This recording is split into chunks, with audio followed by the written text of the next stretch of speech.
Garden Basics with Farmer Fred is brought to you by Smart Pots, the original lightweight, long-lasting fabric plant container. It's made in the USA. Visit smartpots.com/Fred for more information and a special discount. That's smartpots.com/Fred. Welcome to the Garden Basics with Farmer Fred podcast. If you're just a beginning gardener or you want good gardening information, well, you've come to the right spot. For some gardeners, fresh okra from the summer garden is a taste treat.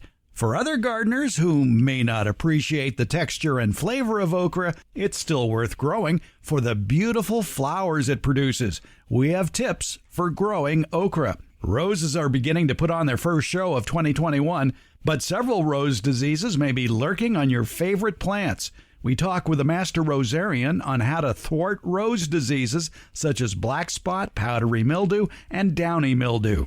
And the plant of the week is the beauty bush, a widely adaptable 10-foot shrub that Warren Roberts of the UC Davis Arboretum describes as having 4 seasons of beauty, true to its name. It's all on episode 95 of the Garden Basics podcast, brought to you by Smart Pots. And we'll do it all in under 30 minutes. Let's go. And we got a text message from a listener who says, I hope you might address the subject of growing okra. Any experience you might have with varieties or tips would be appreciated. It's been very frustrating with a low success rate. Well, when it comes to vegetables, we like to bring in our resident vegetable expert, Sacramento County Master Gardener Gail Pothauer. And Gail, okra, they really like the heat, don't they? Oh, they do, and they're warm. So you get them in too early and you'll have problems. So need to wait, get them in the ground when it's like mid-May. Okra is, shall we say, an acquired taste. Now, if you're from the South, well, you've probably had that acquired taste since you were young. But for many other people, the okra, I guess, politely could be described as having a mucilaginous flavor. That's what I would say. Kind of a slimy green bean, maybe. Yes. It has a green bean type flavor, but it's a little slippery or gooey. It's perfect if you're cooking gumbo when you want it thickened, but it can be a little off-putting if you're not used to the texture. There are ways you can get around it. Deep fry it. Of course, everything's good deep fried, but if you deep fry it or if you cook it with acid, things like tomatoes or vinegar, it kind of eliminates some of that slipperiness. They are, of course, available at most seed racks because I really think that if you want to grow okra, one good reason to grow okra, even if you're not going to eat it, is grow it for the flowers. Oh, it's beautiful. It's in the same family as hibiscus, so it's in the mallow family. So hollyhock, hibiscus, cotton, even cacao. Who knew? I had no idea that chocolate was in the same family. But they have this beautiful white or kind of a yellowish flower. If you know what a hibiscus or a hollyhock flower looks like, that's what the okra flower is like. And it can get rather large. What, about 5 feet tall? Right, say between 4 and 6 feet. The varieties that we've grown at the Fair Oaks Horticulture Center all seem to be about 4 feet tall. We often will grow them in a half wine barrel, so we can grow several plants in a large container like that. Because they are large, they need to be staked or grow in a large cage. But they're quite bushy. They can become, quite large plants. They're quite pretty, and the little pods and the flowers, it is quite an attractive plant. One warning that I noticed at one University of California publication, it says don't plant them where you have grown tomatoes or eggplants, as it is susceptible to the same wilts like fusarium and verticillium wilt. I would say perhaps the verticillium wilt. The fusarium wilt that gets on tomatoes is host specific, so I don't know how that would translate into a disease on okra. But certainly verticillium gets on a variety of vegetable crops and ornamental plants. So I would be a little leery of planting in a bed that maybe had verticillium or a bed that's had nematodes, because okra is susceptible to nematodes as well. So if you see the leaves on the okra starting to turn yellow and wilting, then you might suspect one of those wilts. Right. Now, did you know that there is more to the okra plant that's edible than just the pod? Tell me more, Gail. Well, the okra leaves can be prepared like collards or spinach, or you can use it fresh in a salad, Also, I have heard that okra seeds can be roasted and ground into kind of a caffeine-free coffee substitute, which sounds kind of interesting. I've never tried that myself. And the flowers can be used much like you would squash blossoms. So we stuff them with ricotta cheese and deep fry them. So, yeah, there's more edible than just the pods. And by the way, the pods do need to be harvested when they're small, say 3 inches long. I use my index finger as a guide for that. If they get much larger, they can get tough and stringy. Now, according to the Master Gardener program of Sonoma County, that has an excellent publication on okra, they suggest that one way to cut the slime factor is cooking okra with lemon juice, vinegar, or even with tomatoes. Right, and I actually read that just the other night from Renee Shepard, Renee's Garden Seeds. She has a lot of cooking tips on her website about the seeds that she sells, and yeah, she had that on there as well. And again, we should point out it's a warm weather plant. Okra probably best planted when daytime temperatures are regularly in the 80s and 90s. So definitely wait until May or June to plant okra. Right. And if you have a short growing season, it might not be the crop for you because it does need warmth. It does need, at least 2, maybe 3 months of that really warm weather. So if you live in a climate where you can successfully grow tomatoes, corn, or melons, then you shouldn't have any problem with growing okra. According to the Sunset National Garden Book, okra can be grown in all zones. Good luck on that, folks. Yeah, I would think if you lived in a coastal climate or something where in an area that doesn't have a good 3 months of warm weather, it might be a challenge. But there could be varieties that are a little bit earlier, so that would certainly be something you should check out. At the Fair Oaks Horticulture Center, we have grown okra most every year. I know we're doing that again this year. And we tend to stick with varieties that are All-America Selection winners because they're varieties that have been tested throughout North America and have been shown to be successful growing in most climates. And they have good disease resistance and that sort of thing. So the ones that we have grown and that we really enjoy are Burgundy that you mentioned, and that's an old open pollinated one that's about 4 feet tall. Handlefire is one I think that we're going to be growing again this year. It's also 4 feet tall. Clemson Spineless, which is an old heirloom, is an All-America selection from the 1930s. It's about 4 feet tall. And then Jambalaya, we grew that several years ago. It's about 4 or 5 feet tall, has green pods, and it's a hybrid. And all of those have done very well for us. Some of the other varieties recommended by the Master Gardeners up in Sonoma County include Blondie, Bubba Baby, and Red Velvet.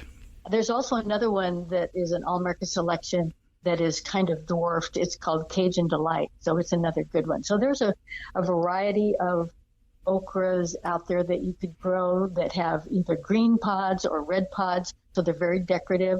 The flowers are beautiful. You can also, if you let the pods get too large and you shouldn't eat them now because they're stringy and woody, you can grow them ornamentally, say in an arrangement. They get kind of woody and you can put those in a fall arrangement or something. However, if you leave those over mature pods on the plant, that will sort of stop the plant from producing more flowers and edible pods. So if you want to grow them just for ornamental purposes, you won't get a lot, but you'll get some large woody pods.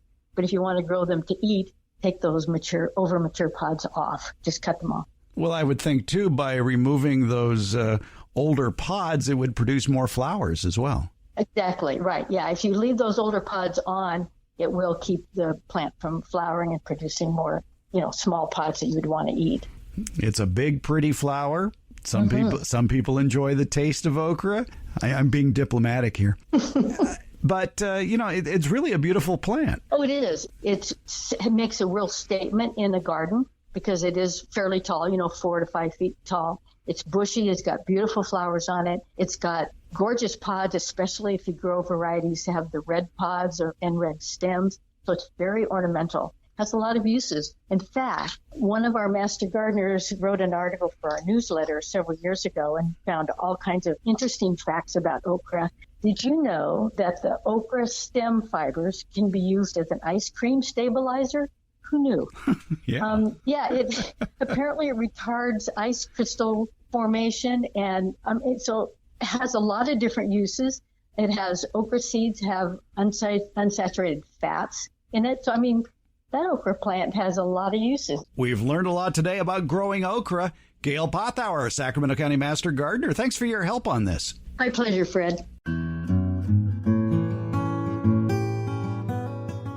We're glad to have Smart Pots on board supporting the Garden Basics podcast. Smart Pots are the original award-winning fabric planter. They're sold worldwide. Smart Pots are proudly made 100% in the USA. I'm pretty picky about who I allow to advertise on this program. My criteria, though, is pretty simple. It has to be a product I like, a product I use, a product I would buy again. And Smart Pots clicks all those boxes. They're durable, they're reusable. Smart Pots are available at independent garden centers and select Ace and True Value stores nationwide. To find a store near you, visit smartpots.com/Fred. It's Smart Pots, the original award-winning fabric planter. Go to smartpots.com/Fred for more info and that special Farmer Fred discount on your next Smart Pot purchase. Go to smartpots.com/Fred. We are talking with a Master Rosarian. His name is Baldo Villegas. He is a noted Rosarian, speaks all over the country. He's living here in California with 3,000 roses, by the way. And since he travels the nation, he travels the world looking at roses. Let's talk about rose diseases. And here it is. It's high time for roses here in California, probably soon to be high time for roses where you are as late spring begins. So, Baldo, what are the diseases most prevalent in roses, and what can people do about them? The number one disease probably across the country is black spot. And with black spot, you can recognize it because of the black spots on the leaves of the roses. And then if you look at it, the black spot doesn't look defined. It has kind of feathery edges. And you see it on the top of the leaf. One way that you should have done, you should have pruned your roses and then clean up the foliage that fell down or the leaves that fell down from that were left over. If you do sanitation right after pruning, that usually prevents the black spot. But now that you have black spot in your roses, you need to go to your local nursery and then look for some fungicides that are labeled for black spot. And most of them will be labeled for black spot. Start with the lowest degree of toxicity. Caution is the lowest degree of toxicity. So try to get those products that have the caution label. And you can start with neem oil, for instance. But with neem oil, you have to apply it in the evening because if it gets hot during the day, you're going to burn your foliage. I would recommend the neem oil because that's a proven product. That's some really good information you just gave there, especially looking for the signal word on any sort of pesticide, fungicide that you might purchase. There's going to be one of three words on any pesticide label. It'll either say caution, warning, or danger. Danger, obviously, is the most dangerous one. And caution reflects the product has the least toxicity. But as always, read and follow all label directions. And if it says to put on gloves or put on a shield or anything like that, do so. Follow those label instructions. Very important to do that. I like your idea with black spot of just cleaning it up at the end of the season and trying to stop the spread that way. I guess some other tactics might be to pick roses that aren't susceptible to black spot. And there are many roses that are they're disease resistant to black spot. A lot of the knockout roses are known to be very resistant to black spot. If you go to the East Coast, you're going to see black knockout roses everywhere because of that. In the East Coast, a lot of the roses are very, very highly susceptible to black spot because of the weather in those areas. You have a lot of humidity and it's hot. And black spot loves that kind of weather. Yeah, there's all gardening is local, as that guy on the radio used to say all the time, and it's very true. What about some of these homegrown recipes for curing black spot? Some of them involve baking soda. I'm one of those that if it doesn't have a label, I don't use it. I don't recommend any of those products myself. I don't use them, and I like to read directions on the label because not all these home remedies they're proven to be as effective. Other rose problems, diseases that affect a wide swath of the United States includes powdery mildew. What is that? Well, powdery mildew is a surface fungus that is white. It's on the surface of the leaves. It affects the new growth. So at this time of the year, in many parts of the country, you're going to see powdery mildew, especially in those susceptible varieties. The older varieties of roses are very, very susceptible to powdery mildew. Some of the newer varieties are very disease resistant. So I would start with that. Always try to go to the nursery and then look for those varieties that are resistant to powdery mildew. But best yet, walk around your neighborhood, look for the roses, and look for those roses that look the best. And then try to find out what those roses are, and then try to purchase those roses instead of taking the word from the nurseryman. One good piece of advice in that regard, if you're trying to identify a rose, is, of course, take several pictures of the rose, not only the flower, but the entire plant and also the leaf structure as well. You can try to Google the answer, but you'd be better off going to probably your local rose society and asking those people. Oh, I don't trust the internet. I answer a lot of questions on rose problems. And I tell you, I'm always surprised on the answers that I see in the internet. And I always trust the university web pages because they have the best information out there. Yeah, here in California, the University of California Ag and Natural Resources has a lot of great information on growing plants that is scientifically proven and backed and peer-reviewed.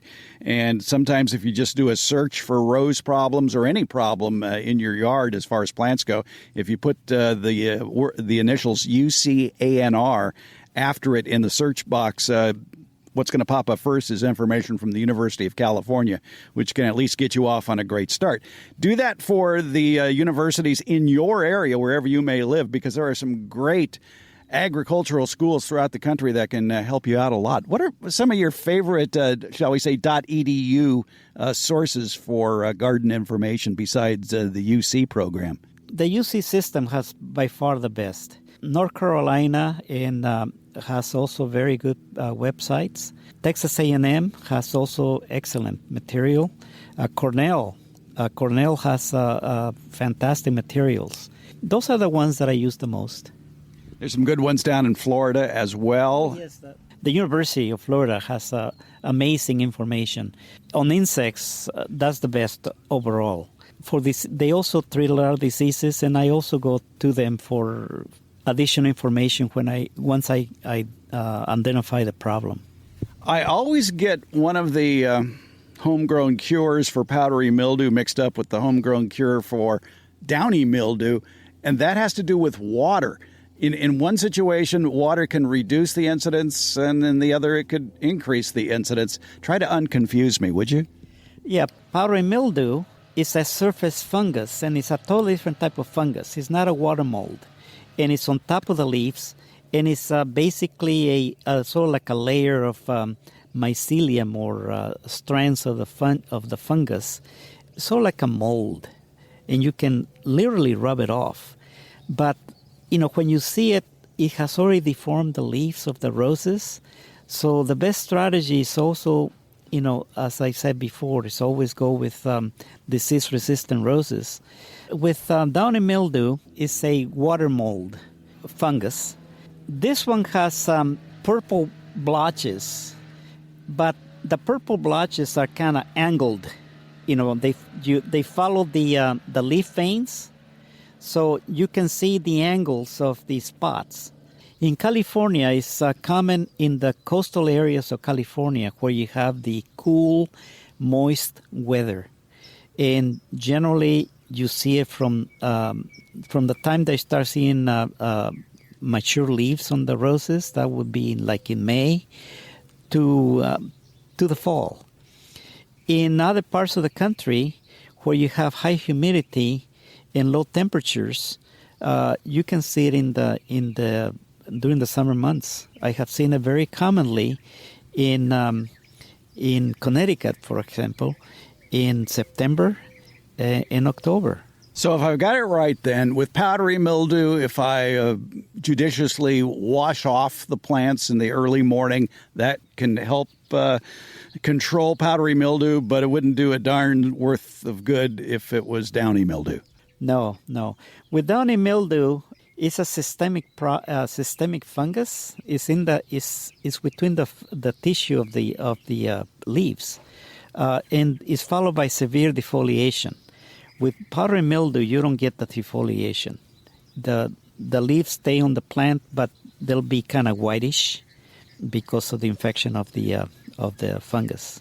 So then another problem that people may be having with their roses, and it might be operator error, is if those roses are getting hit by sprinkler water, that could increase the incidence of a disease like downy mildew.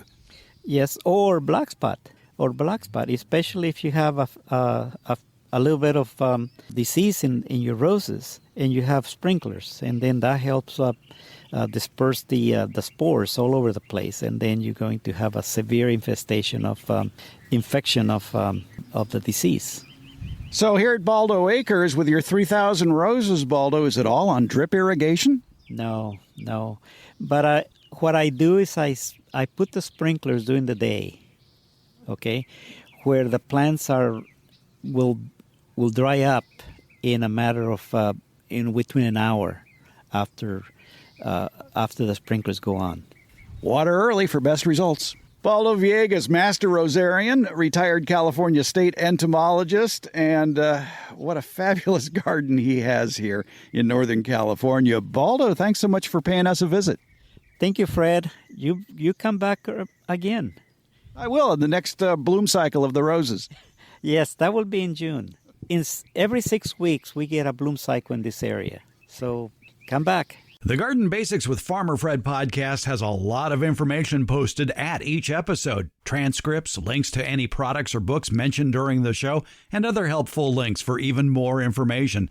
Plus, you can listen to just the portions of the show that interest you. It's been divided into easily accessible chapters.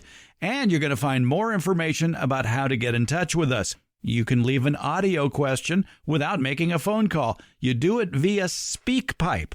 Go to speakpipe.com/gardenbasics. It's easy. Give it a try.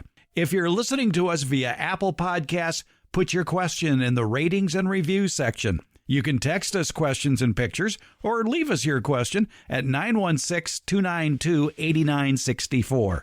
That's 916-292-8964. And you can email us, fred@farmerfred.com. And please tell us where you're from, because that'll help us greatly accurately answer your garden questions. Because after all gardening is local. In the show notes, you'll find links to all our social media outlets. That includes Facebook, Instagram, Twitter, and YouTube. Also, you'll find a link to the farmerfred.com website. And thanks for listening.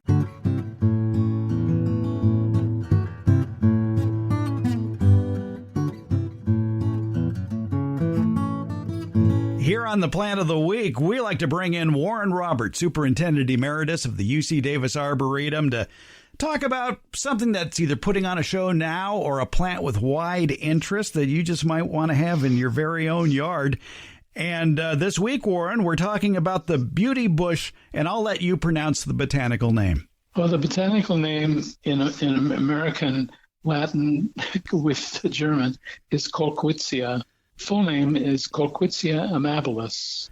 It was named for a German professor of botany, Richard Kolkwitz, in the 1800s, I think it was. The shrub is native to China. It's well named. Beauty bush is a really good name for it because it's a graceful large shrub, multi-stemmed. I've never seen one trained as a tree. I guess you could. And the ones I've seen are about 12 feet wide and about 15 feet tall, is about the biggest ones I've seen. And even the bark is beautiful. It is kind of ivory tan colored papery bark, which peels off the larger stems in a very attractive way. It's in the Caprifoliaceae, which family includes Abelia and a number of other shrubs and trees. And I think it's called Caprifoliaceae because goats like the leaves. That's my guess, anyway. Okay. It was very popular in Victorian times, I think, in large gardens. The flowers are pink. They're kind of broadly tubular with the petal segments, spreading out. And then in the throat of the flower, there are little orange spots. It's very pretty close up. And then the ovary of the flower, which is where the seeds are produced, is covered with a kind of a velvet, a kind of a fuzzy velvet. So even when the flowers have fallen, the fruits or the seed-producing structures are very attractive and worth keeping. I've never seen anybody prune it. That's another nice thing about it. It just looks nice all the time. Even when it is leafless, it still looks very nice. Well, especially with peeling bark. Yeah, it's nice that way. So I certainly encourage people to grow it. There are a couple of cultivars, that is to say, select forms. The typical one is a rather medium pink, but there are some darker pink ones available. Otherwise, they look very much the same. Once it's well established, it doesn't need a lot of irrigation in dry summer areas, but it needs some. It does, after all, come from China, where they have rain during the growing season about once a week. So the soil never really dries out completely.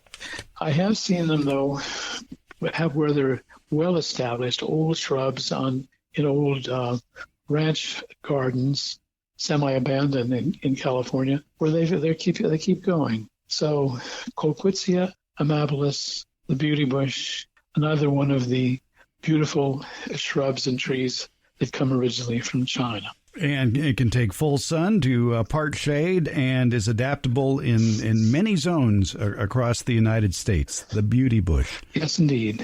Warren, let's talk a little bit about the University of California Davis Arboretum. The COVID-19 situation has put its annual plant sale in sort of an online situation. And this might be something for those of you who are listening to the Garden Basics podcast, say within 50 miles or so of Davis, to take advantage of, is the online plant sales that are going on during April and May at the UC Davis Arboretum. It's a rather extensive list of plants, isn't it, Warren? Oh, yes. There's hundreds and hundreds of different things that are mostly grown right here in the Central Valley of California with its challenging climate and water. So, yes, many different kinds of things, shrubs, perennials, even a few trees, succulents. It's a wonderful list of plants, and you can get it online. Find out more about the online plant sales going on there and the times of the sales and what you have to do to pick them up at the Arboretum website, which is arboretum.ucdavis.edu. Warren Roberts, Superintendent Emeritus of the UC Davis Arboretum, thanks for telling us about this week's Plant of the Week, the beauty bush. You're welcome.